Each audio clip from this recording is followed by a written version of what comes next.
Indonesia, Masya Allah. Jamaah. Oh jamaah. Alhamdulillahirrahmanirrahim. Kembali lagi di Islam itu Indah. Buat jamaah yang baru bergabung, kita ingatkan lagi tema kita pagi hari ini adalah 1 di surga, 2 di neraka. Apa Bu? 1 di surga, 2 di neraka. Ibu suka marah gak Bu? Wajar gak kira-kira Bu? Wajar ya Bu ya, apalagi suaminya bandel lagi katanya. Ini Masya Allah. Ya namanya manusia fitrah ya, apabila punya perasaan marah, emosi, apalagi jika mendapatkan tekanan dari berbagai macam pihak nih Masya Allah. Tapi apakah benar seseorang yang ditunjuk menjadi hakim untuk menyelesaikan suatu masalah tidak boleh mengadili dalam keadaan marah? Masa iya seperti itu ya? Kan orang kan punya emosi. Yuk kita minta penjelasannya dari guru kita, Ustadz Abi Maki. Punten waktunya, tepuk tangan dong Bu buat Ustadz Abi Maki. Silakan Abi. Subhanallah, Maha Suci Allah yang telah mengumpulkan di tempat ini. Semoga seperti ini Allah mengumpulkan di sini, seperti ini juga kelak Allah kumpulkan kita di surga Firdausil A'la. Amin ya rabbal alamin. Kalimat ini memang dalam hadis Rasulullah SAW dengan sangat jelas sekali kalimatnya. Subhanallah. Kalimatnya apa? La yaqdiyannal hakam. Tidak boleh seorang hakim memberikan satu keputusan. Iya. Bainatsnaini, di antara dua orang yang sedang bertikai, wa huwa ghadban, kalau dia dalam keadaan marah, dalam keadaan emosi. Kenapa? Ketika hakim memberikan satu keputusan, lalu dalam keadaan marah, dalam keadaan emosi, maka akan hilang daripada kebenaran akal yang dimilikinya.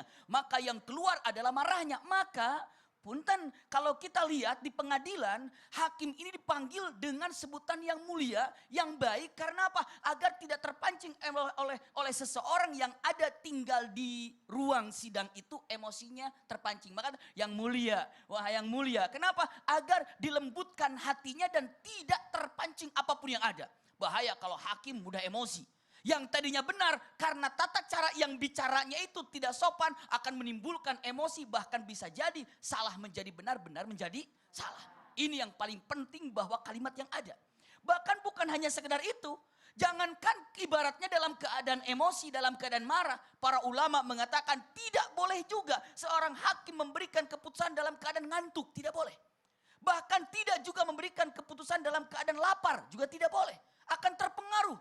Bahkan tidak boleh juga dalam keadaan ingin menahan sesuatu yang harus dibuang atau ingin ke belakang. Tidak bisa. Makanya hakim dalam keadaan jernih, bersih pikirannya. Kenapa? Tidak ada kalimat apapun yang dapat mengganggu pikirannya. Karena harus konsentrasi dengan apa yang ada. Jangankan dalam keadaan marah, nahan lapar aja para ulama. Jangan. Jangankan lapar, mau ke belakang aja, itu juga tidak boleh.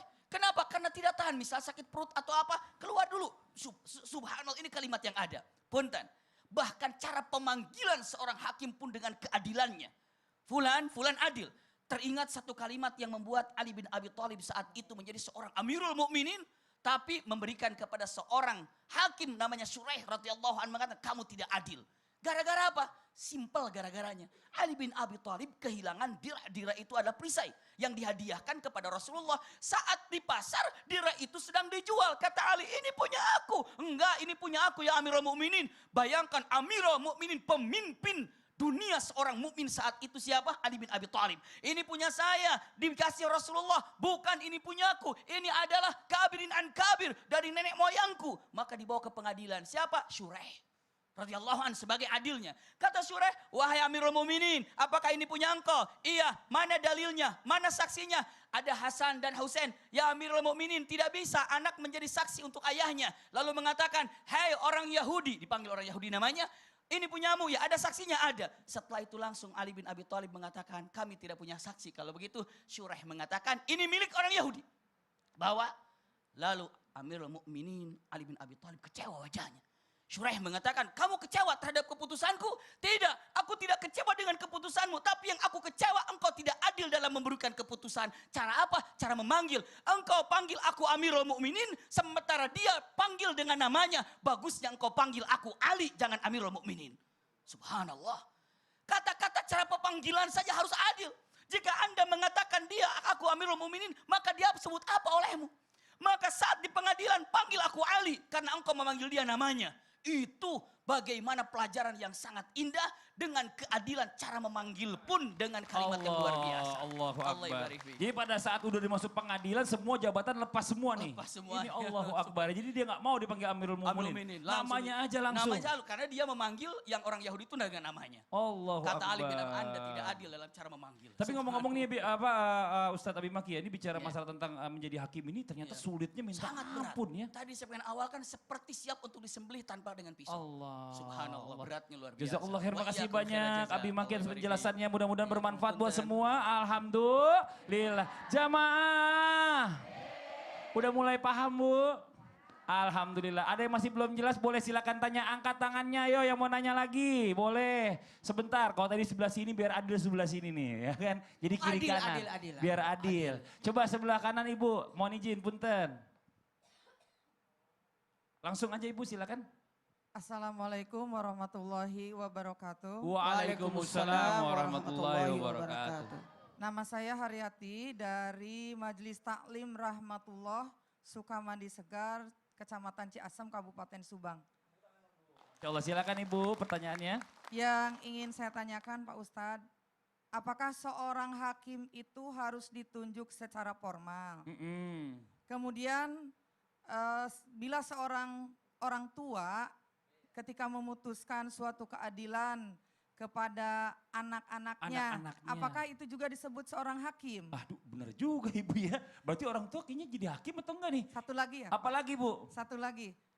Apa hukumannya dari Allah bagi seorang tua yang tidak adil ketika memutuskan satu perkara dalam rumah tangga? Waduh, Ibu pertanyaannya berat banget nih, Masya Allah. Makasih banyak Ibu. Sama-sama, terima kasih. Iya, Assalamualaikum langsung aja. warahmatullahi wabarakatuh. Waalaikumsalam warahmatullahi wabarakatuh. Ustadz Maulana mau izin dijawab. Bismillahirrahmanirrahim.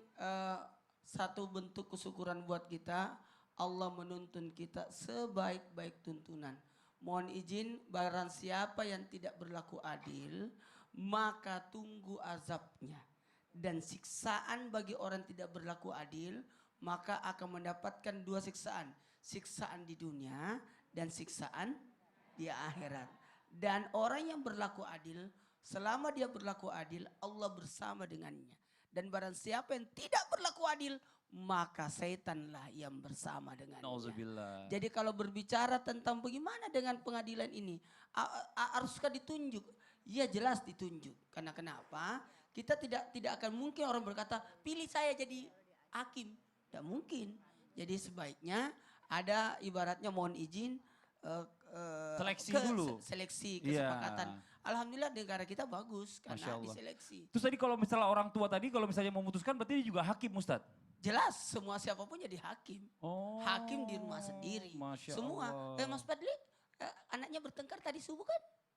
Itu mah anaknya Ustadz Maulana, bukan anak saya. Ustadz Masya Allah, hakim kita di rumahnya Masya Allah. Jazakallah khair, makasih banyak. Ibu makasih banyak, pertanyaannya bagus banget. Mudah-mudahan bermanfaat buat semua. Tepuk tangan dong buat Ibu, Masya Allah. Jamaah. Kita lanjut lagi ya Bu ya, saya tertarik tadi apa yang dikatakan oleh guru kita Ustadz Abi Maki. Bicara masalah tentang keadilan pasti ada berhubungannya dengan saksi. Bahkan tadi Hasan Hussein mau jadi saksi bapaknya nggak boleh kalau anaknya jadi saksi. Nah ini Masya Allah nih luar biasa nih. Nah apa sih bicara masalah tentang faktor membantu hakim ini untuk memutuskan satu perkara, saksi ini ya. Hukuman yang diberikan kesaksian untuk membela hak sesama dalam Islam. Apa ancaman dari Allah apabila orang memberikan kesaksian palsu? Astagfirullahaladzim. Ini banyak Ibu ya sering dengar Ibu ya. Bukan cuma di sinetron kayaknya nih Bu, nih takutnya di dunia nyata juga ada. Yuk kita minta penjelasan kembali dari guru kita, Habib Muhammad. Mohon izin waktunya, tepuk tangan buat Habib Muhammad. Alhamdulillah, kalau ditanyakan bagaimana hukum memberikan kesaksian, hukumnya adalah fardul kifayah. Artinya fardul kifayah, kita memberikan penyaksian itu adalah fardul kifayah. Kemudian hukum atau orang yang selalu bersaksi palsu. Teringat an Abdurrahman an Abi Bakrah an Abihi.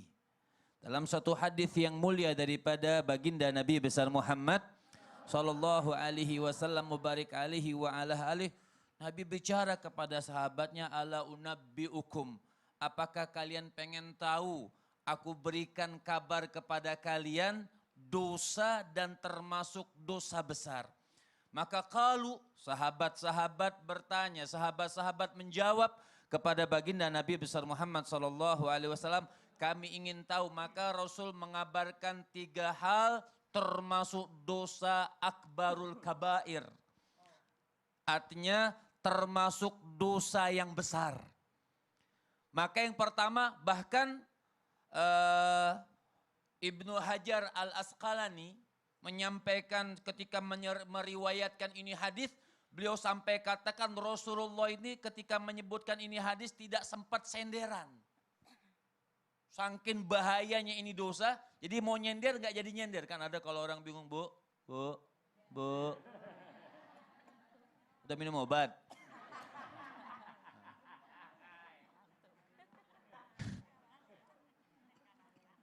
Jadi bahkan kata Ibnu Hajar Asqalani itu beliau mengatakan sampai Rasul menyampaikan ini hadis sampai nggak sempat senderan. Kalau ibu-ibu kan nyender, ngiler. Ya. Maka yang pertama kata Rasul sallallahu alaihi wasallam al-isyrak billah.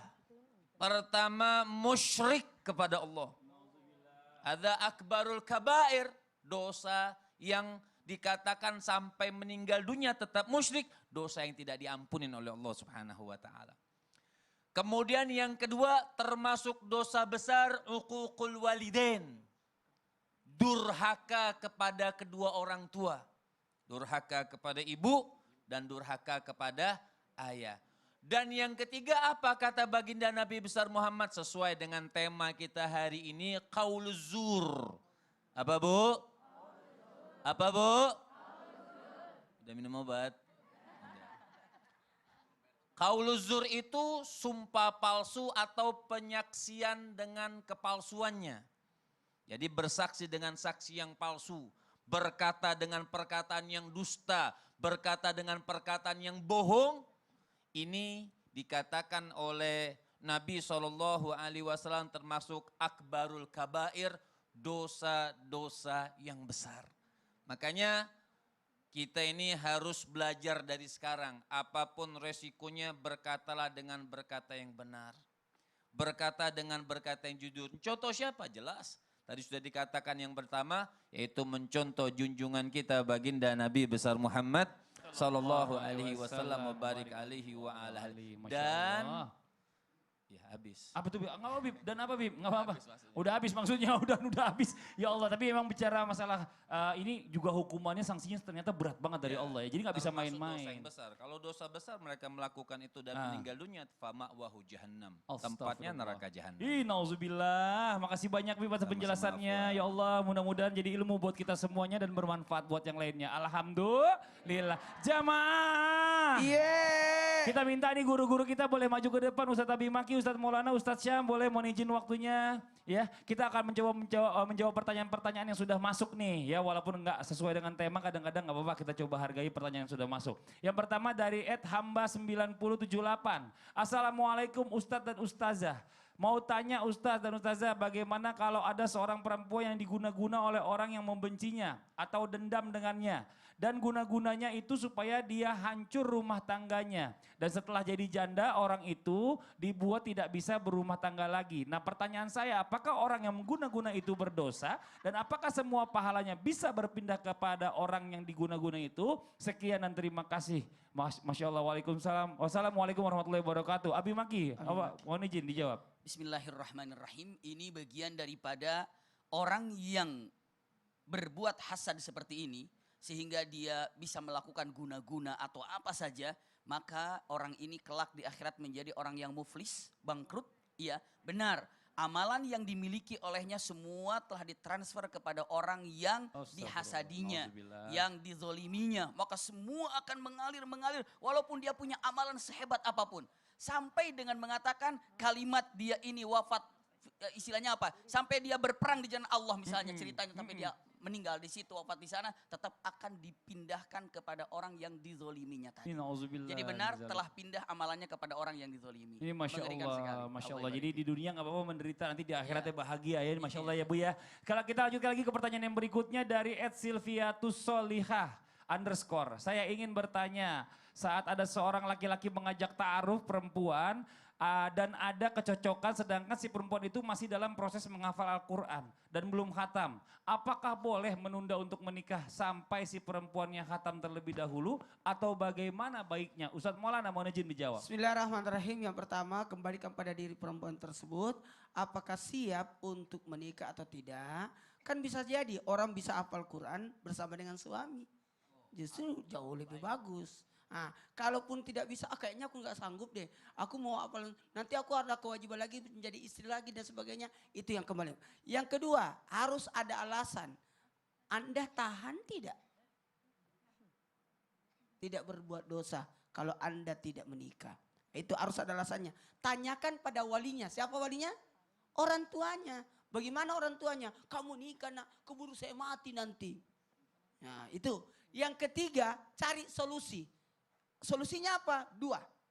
Yang pertama, salat sunat istihara. Yang kedua, cari kiai, minta wejangan dari beliau, solusi yang terbaik. Kalau begini, tidak bisa kita putuskan secepat ini tergesa-gesa. Ya. Kan kalau memutuskan sesuatu harus kepala dingin. Tapi sebenarnya kalau bicara masa itu gampangnya adalah nanti kalau seandainya udah nikah juga masih bisa menghafal Al-Quran Masih kok bisa. gitu ya, Masya Allah ya. Jadi bukan Justru suatu ada orang penghalang ya. jadi hafizah setelah dia menikah. Masya Allah. Kita lanjut ke pertanyaan yang berikutnya nih. Dari @Randy Dwi Prasyesti. Ustazah bagaimana ya hukumnya repost postingan akun orang lain tanpa sepengetahuan pemiliknya. Atau ambil foto di akun mereka. Ini Masya Allah nih zaman sekarang banyak banget. Ustaz Syam mau izin dijawab. Kalau menurut Syekh Wahbah Zuhaili, maka tidak ada fatwa menyangkut yang namanya hak cipta. Berarti tidak ada dari dulu dari hukum fikih tidak ada yang menyebutkan tentang hak cipta ini. Tapi dalam Majmu' Fatawa Fiqhiyah dikatakan bahwasanya karya Imam Ibnu Taimiyah bahwasanya seorang yang mengambil hak orang lain itu tergantung bahwasanya suguhan. Tergantung diibaratkan orang yang bertamu, apakah tuan rumahnya memberikan makanan suguhan ini boleh dimakan atau tidak. Sama dengan orang posting foto misalnya. Jadi kita menerka aja ini pemiliknya rela nggak nih kalau saya repost. Karena sudah diposting. Tapi tergantung ada orang yang mengunci akunnya. Tapi karena dia udah follow, jadi dia bisa lihat postingan orang lain. Dan dia repost akun tersebut padahal sebenarnya yang punya postingan tidak menghendaki postingannya dilihat oleh orang lain. Jadi sebenarnya kita menerka aja dan kreatiflah sedikit bro. Bikinlah sendiri. Orang setengah mati bikin skripsi, kok pergi nyontek di sana. Orang setengah mati bikin kata-kata di Instastory, kok cuma repost. Lalu tidak menunjukkan nama orang tersebut. Sumbernya. Orang setengah mati edit video itu, edit video lama itu. Lama orang bikin kau langsung repost tanpa menyertakan namanya kan. Memalukan itu. Sekalian curhat ini, Sekalian curhat, nggak apa-apa Bib. Kita kasih kesempatan dia curhat Bib. Ini Masya Allah. Ya jelas ya buat semua yang bertanya nih Masya Allah nih Alhamdulillah kita baru bisa menjawab seperti itu. Nanti Insya Allah kita akan lanjutkan lagi. Bagi Anda yang masih mau bertanya boleh langsung aja kirimkan ke akun sosial medianya Islam itu Indah. Nah buat jamaah yang di rumah pasti makin kepo nih. Sebenarnya makna atau rahasia dari tema kita hari ini apa ya? 1 di surga, 2 di neraka. Apa kira-kira ya Bu ya? Ada yang tahu Bu? Setelah ini nih kita akan dapat jawabannya. Nah buat jamaah yang ada di rumah, hari ini kita juga akan mendengarkan kembali nih ada Murotal Al-Quran dari guru kita Ustadz Syam setelah yang satu ini. Jangan kemana-mana, jangan pindah-pindah channel, tetap di Islam itu Indah. Jamaah. Oh jamaah. Alhamdulillah.